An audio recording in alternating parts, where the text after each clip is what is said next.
Tonton video ini sampai selesai agar Anda tidak gagal paham.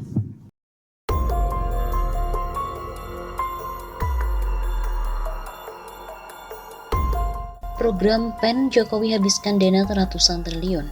Rizal Ramli bilang semakin otoriter hasilnya pun membeli. Program Pemulihan Ekonomi Nasional atau PEN dengan dana dan kewenangan super besar, hasilnya membeli. Hal ini karena tidak fokus dan banyak kontradiksi serta distorsi. Padahal dalam program pemulihan perekonomian dampak COVID-19, pemerintahan Joko Widodo meluncurkan program pemulihan ekonomi nasional atau PEN dengan alokasi dana 553,09 triliun rupiah. Demikianlah yang disampaikan oleh Menko Perekonomian era pemerintahan Gus Dur di akun Twitternya @ramlirizal belum lama ini. Beri stimulus tapi kredit negatif dan daya beli dipelojotin. BPJS naik, pajakin token dan pulsa, tidak ada dirijen ekonomi. Ujar ekonom senior Rizal Ramli. Rizal Ramli juga menyoroti soal kepemimpinan yang semakin menjurus pada otoriter.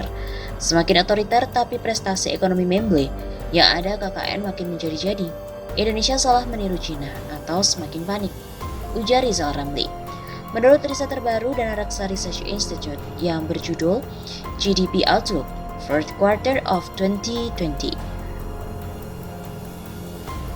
Hari itu pada Rabu 3 Februari, program PEN dianggap tidak berpengaruh signifikan terhadap perekonomian. Pemulihan ekonomi berlanjut secara lebih lambat dibandingkan dengan periode sebelumnya. Realisasi program PEN, khususnya program perlindungan sosial, tidak berdampak signifikan terhadap peningkatan konsumsi rumah tangga.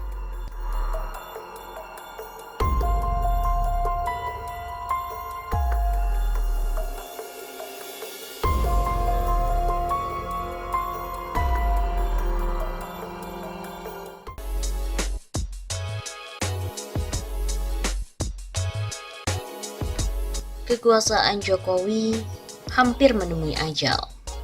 Kekuasaan Joko Widodo hampir menemui ajal karena sudah tidak mendapat kepercayaan rakyat. Demonstrasi di berbagai daerah menunjukkan Indonesia sudah tidak punya presiden lagi. Kekuasaan Jokowi ini hampir menemui ajal. Rakyat sudah tidak percaya lagi pada penguasa. Begitu kata pengamat politik Muslim Arbi kepada redaksi Suara Nasional pada hari Senin 26 Oktober. Menurut Muslim, pemerintahan Jokowi berupaya menutupi ketidakpercayaan rakyat dengan mengerahkan lembaga survei dan juga buzzer.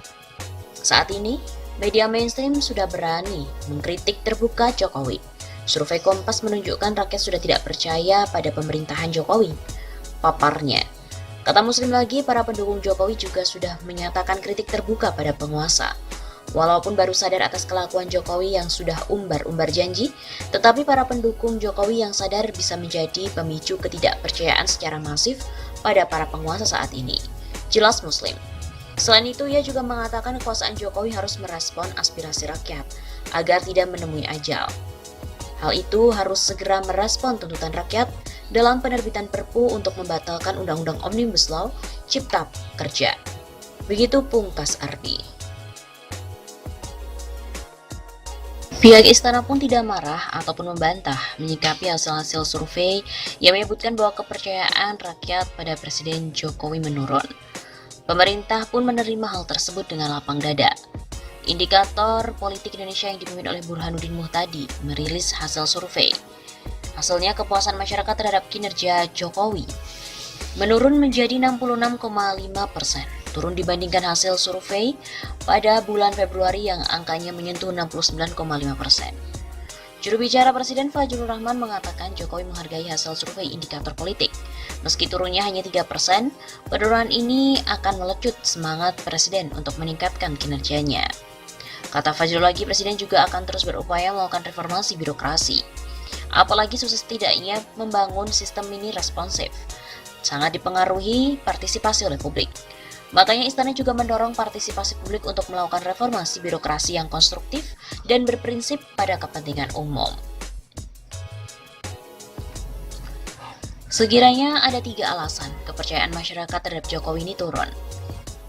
Dan apakah benar Jokowi akan kehilangan kursi kekuasaannya? Ini merupakan tahun pertama yang berat bagi Joko Widodo. Mantan pengusaha itu terpilih kembali sebagai presiden. pada tahun lalu, tahun 2019. Tapi hanya beberapa bulan memasuki masa jabatan keduanya, dia pun harus berhadapan dengan pandemi COVID-19. Beberapa bulan kemudian, Jokowi menjadi sasaran kritik keras atas keputusannya dalam mendukung pengesahan Undang-Undang Sapu Jagat, Cipta Kerja yang cukup kontroversial. Banyak aksi demonstrasi untuk menentang pemerintahan Jokowi dan telah berkembang di seluruh Indonesia.